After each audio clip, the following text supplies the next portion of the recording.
Hello friends, dream girl के आने वाला एपिसोड बहुत ही इंटरेस्टिंग होने वाला है, जिसमें आयशा का सारा राज मानव को पता चल जाता है। मानव भी उसे अपनी सफाई में बोलने के लिए कहता है और कहता है कि आयशा बोलो जल्दी से। आयशा कहने लगती है कि मुझे कुछ भी नहीं बोलना है और गुस्से में अंदर जाने लगती है। मानव उसे रोकते हुए कहने लगता है कि अगर मैं तुम्हें फर्श से उठा करके अर्श पर बिठा सकता हूँ ना, तो अर्श से गिरा कर जमीन में भी मिला सकता हूँ। जी ड्रीम गर्ल आयशा सरीन, बोलना है तो बोलो, वरना leave my house right now. सुन करके आयशा के होश उड़ जाते हैं। आयशा मानव के पास आकर के बैठ जाती है और कहने लगती है, अपनी ज़िंदगी में मैंने आपसे ज़्यादा, आपसे बढ़कर किसी से भी प्यार नहीं किया है, लेकिन आपने कभी भी मुझे उस तरीके से प्यार नहीं किया जिस तरीके से मैंने आपको किया है। आपने छोटे मोटे फैसले लेने की तो इजाज़त ज़रूर दी मुझे, लेकिन कभी भी बड़े बड़े फैसलों की मंजूरी में मेरी परवाह नहीं की। कहते हैं ना कि आप मुझ पर बहुत विश्वास करते हैं, क्योंकि मैंने वो विश्वास जीता था। पर मैं ही क्यों हमेशा यही ज़िंदगी जीऊँ जहाँ मुझे हमेशा ये लगता रहे कि मैं आपको कहीं खो ना दूँ। तो कभी भी अपना फैसला करने से पहले नहीं सोचते कि मुझे कैसा लगेगा। एक दिन अचानक से आकर के आपने मुझसे कह दिया कि इस लड़की लक्ष्मी को ड्रीम गर्ल बनाना चाहते हैं। कभी भी ये नहीं सोचा कि मुझे कैसा लगेगा। मुझसे नहीं पूछा कि आयशा तुम क्या अपनी जगह किसी और को देने के लिए तैयार हो। आपके इस फैसले से मुझे तकलीफ तो नहीं है। तो बस फैसला सुना दिया और उसके आगे कुछ भी नहीं देखा कि मुझे क्या फ़र्क पड़ता है। उससे बिना पूछे इस लड़की को अगली फिल्म में भी कास्ट कर लिया। आपने तो कहा था ना कि मेरी जगह कोई भी नहीं ले सकता। आपने तो कहा था ना कि मेरी जैसी कोई भी नहीं है। तो फिर आपने ये कैसे कह दिया कि ये लड़की एकदम मेरे जैसी है। मैं आपसे प्यार करती हूँ मानो, मुझे ये कहने में बिल्कुल भी शर्म नहीं है ये कि मुझे इस लड़की से जलन है, और मैं जो कर सकती थी ना मैंने वो सब कुछ किया। आपसे भी मैंने कहा कि इस लड़की में जुनून नहीं है, ये इसके लायक नहीं है, मुझे पसंद नहीं है, ये सब कुछ कह दिया। लेकिन आप तो कहते थे ना कि आप मुझे समझते हैं। पर अगर आप मुझे समझते ना तो आप ये समझ जाते कि मुझे किस बात से तकलीफ है। लक्ष्मी से कहने लगती है कि लक्ष्मी, तुम्हें क्या सारी दुनिया में मेरा ही करियर, मेरी जिंदगी और मेरी जगह मिली थी लेने के लिए। तुमसे तो मैंने कभी कुछ नहीं छुपाया था, तुम्हारे सामने तो हमेशा सच कहा था कि मैं तुम्हें पसंद नहीं करती हूँ। तो फिर क्यों नहीं चली गई, क्यों नहीं चली गई छोड़ करके हमारी जिंदगी। हमेशा लड़ती रही, तस से मस नहीं हुई, मेरे किसी भी डिसीजन को तुमने नहीं माना। और जब मैं हार गई तो तंग आकर के मैंने तुम्हारे रास्ते में रुकावटें पैदा करना शुरू की, क्योंकि तुम मेरा पीछा छोड़ने को तैयार नहीं थी। लेकिन ये लड़की हर बार कामयाब हो जाती थी, हर बार आगे निकल जाती थी, सबकी आंखों में आ जाती थी। अब सबको भी इसकी मेहनत को देख करके लगता था कि कितनी मेहनत करती है। लेकिन जिस जगह पर ये पहुंचना चाहती थी, उस जगह पर पहुंचने के लिए मैंने जो मेहनत करी थी, उसके सामने इसकी मेहनत क्या है, कुछ भी नहीं। एक लड़की जो एक्टर बनने के लिए आई थी, मैंने उसे अपने ऑफिस में नौकरी दे दी तो अपना मुलाजिम बना लिया। यही कहते थे ना आप सब लोग। मैंने तो इसे जॉब की ऑफर दी थी, अगर लक्ष्मी को जॉब नहीं करना थी तो छोड़ देती, चली जाती। मैंने थोड़ी ना इसको हाथ बांध करके रोका था। मानो झूठी मैं नहीं हूँ, झूठी ये लड़की है। हमेशा से कहती रही है कि इसे आयशा सरीन जैसा बनना है, लेकिन इसे आयशा सरीन जैसा नहीं बनना था। इसे तो आयशा सरीन की जगह लेनी थी, इसे तो मुझे हटा करके मेरी जगह पर बैठना था। ये ड्रीम गर्ल बन गई, मैंने कुछ भी नहीं कहा, मैंने कहा चलो जाने दो। लेकिन इसे सरीन भी तो बनना था। समर के साथ प्यार का ड्रामा शुरू कर दिया और मेरे घर भी आना था।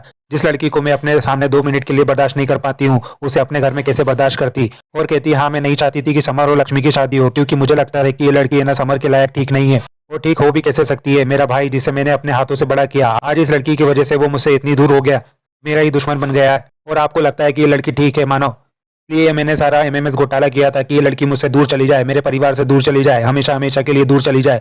ये सुनकर सभी लोग चौंक जाते हैं। आशा कहती है लेकिन उस बात से भी समर पर कोई असर नहीं पड़ा। समर फिर भी लक्ष्मी से शादी करना चाहता था। जो कुछ भी कर रही थी उससे कुछ भी फर्क नहीं पड़ रहा था। ये मेरी तरफ तेजी से आगे बढ़ती चली जा रही थी। मैंने फिर कुछ नहीं किया, बस शादी वाले दिन इस लड़की को जाकर के समझाने की कोशिश की कि देखो लक्ष्मी, अगर तुम्हारी और समर की शादी होती है तो समर का करियर खराब हो जाएगा। वो अपने करियर पर ध्यान नहीं दे रहा है। इस लड़की के प्यार में तो समर अंधा ही हो गया था। समर अपनी पहली फिल्म पर भी ध्यान नहीं दे पा रहा था।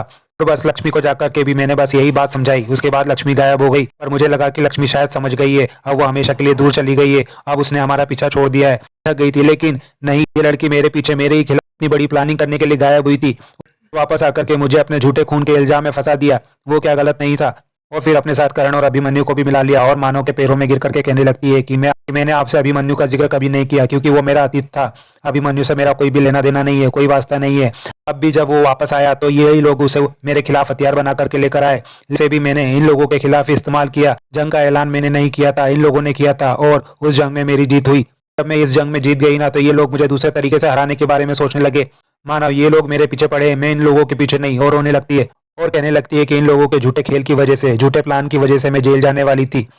इन जैसे धोखेबाज लोगों के साथ रहने से तो अच्छा मैं जेल में रहती, लेकिन आपके बिना नहीं रह सकती थी, इसलिए मैंने ये सब कुछ किया। मैं आपसे अलग नहीं रह सकती हूँ, क्योंकि मैं आपसे बहुत प्यार करती हूँ और यही मेरा सच है मानव। और उसका हाथ पकड़ करके रोने लगती है। मानव भी प्यार से उसके आंसू पोंछने लगता है और उसे अपने पास बिठाता है।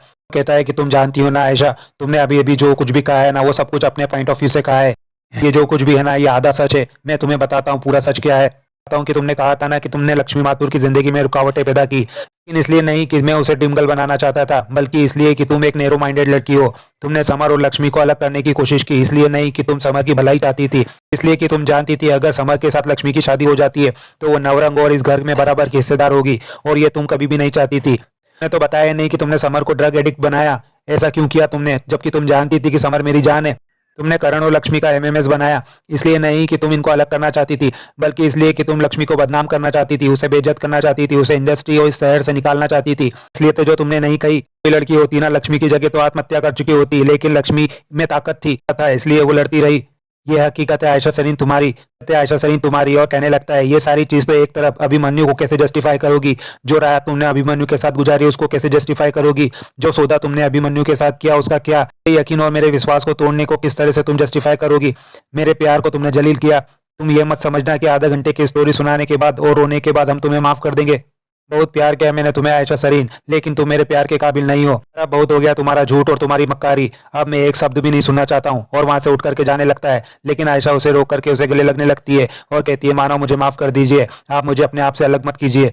मानव उसे धक्का दे देता है और कहने लगता है कि आयशा, तुम हमेशा से जानना चाहती थी ना कि मैंने अपनी फर्स्ट वाइफ को डिवोर्स क्यों दिया, क्योंकि वो भी तुम्हारी तरह ही बेवफा औरत थी। और कहता है कि वह तो मेरे बच्चों की माँ थी, फिर भी मैंने उसे घर से निकाला। तुम्हारी तो औकात क्या है? ये तो शुक्र है कि हमारी कोई औलाद नहीं है, और वैसे भी तुम मेरे बच्चों की माँ बनने के लायक नहीं हो। और कहता है कि आयशा, तुम्हें हमेशा से कहता था ना कि तुम्हारे जैसी कोई और नहीं है, तो आज उसमें मैं दो लफ्ज और ऐड करता हूँ कि आयशा सरीन तुम्हारी जैसी मक्कार और गिरी हुई औरत और कोई नहीं है। आयशा उसे रोक करके समझाने की कोशिश करती है और कहती है कि इस तरह आप फैसला नहीं सुना सकते, मैं आपके बिना नहीं जी सकती हूँ मानो। मैंने अपनी जिंदगी के इतने साल आपको दिए, आप मुझे इस तरह से नहीं छोड़ सकते हैं। मानो कहता है कि समर इसे कह दो कि अब इस घर में इसकी कोई जगह नहीं है, लेकिन जब तक इसका इंतजाम नहीं हो जाता ये यहाँ रह सकती है, लेकिन सिर्फ एक शरणार्थी की तरह। यहाँ पर किसी से कोई भी रिश्ता बनाने की जरूरत नहीं है। मानव के जाने के बाद आयशा समर को समझाने लगती है और कहती है, समर तुम तो समझो ना, तुम तो जानते हो ना कि मैं मानव से कितना प्यार करती हूँ। और लक्ष्मी से कहती है, तुम्हें ड्रीम गर्ल बनना है ना लक्ष्मी, तो तुम बन जाओ। तुम दोनों को शादी करना है ना, तुम दोनों शादी कर लो। करण से कहती है, करण तुम्हें डायरेक्टर बनना है ना, मैं तुम्हें डायरेक्टर बना दूंगी। तुम तीनों बस मुझे माफ कर दो, मैं तुम तीनों के साथ बहुत गलत किया है ना। कोई भी उसकी बात नहीं सुनता है। करण और समर गुस्से में वहां से चले जाते हैं। आयशा लक्ष्मी से कहने लगती है कि लक्ष्मी, मैंने तुम्हारे साथ बहुत बुरा किया। लक्ष्मी, मैंने तुम्हारे साथ जो कुछ भी किया ना, उसके लिए मैं तुमसे माफी मांगती हूँ। और लक्ष्मी के पैर में गिर करके उससे माफी मांगने लगती है और कहती है, मैं सबको बता दूंगी कि ये सब जो किया हुआ था वो सब मैंने किया था। लेकिन लक्ष्मी भी उसकी बात नहीं सुनती है और वहां से चली जाती है। आयशा अकेली ही रोने लगती है और सोचने लगती है कि मैं क्या करूं, और वहीं पर गिर करके रोते चली जाती है। उसके बाद मानव भी अपने कमरे में आकर के परेशान हो रहा होता है। उसे आयशा की बेवफाई बर्दाश्त नहीं हो रही होती है। तभी वो अपनी डेस्क पे रखी हुई आयशा की तस्वीर देखता है। गुस्से में जाकर के उस तस्वीर को उठा करके तोड़ देता है। तभी समर भी आकर मानव को गुस्से में देख करके संभालने लगता है। मानव समर के गले लग करके रोने लगता है। समर कहता है, भाई अपने आप को संभालो। एपिसोड यहीं खत्म होता है। आगे के अपडेट के लिए हमारे चैनल के साथ जुड़े रहें और चैनल को सब्सक्राइब और लाइक करना ना भूलें। थैंक्स।